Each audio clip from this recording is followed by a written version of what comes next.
শুধুমাত্র এই দোয়াটি একবার পড়েন, আল্লাহ তাআলা আপনার 90 বছরের গুনাহ মাফ করে দেবেন ইনশাআল্লাহ। আপনার 90 বছরের গুনাহ মাফ হয়ে যাবে শুধুমাত্র এই দোয়াটি যদি একবার পড়তে পারেন। আপনার ভাগ্য খুলে যাবে, রিজিকে বরকত আসবে, মনের ন্যাক আশা পূরণ হবে, আল্লাহ আপনার সব দোয়া কবুল করে দিবেন। সুবহানাল্লাহি ওয়া বিহামদি।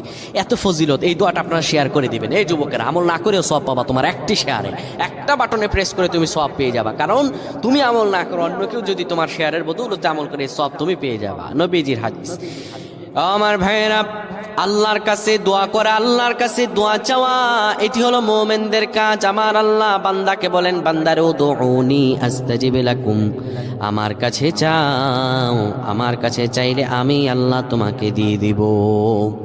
কেউ যদি একবারে দোয়াটি পড়তে পারে, দোয়াটি হলো রব্বি ইন্নী যালামতু নাফসি ফাগফিরলি।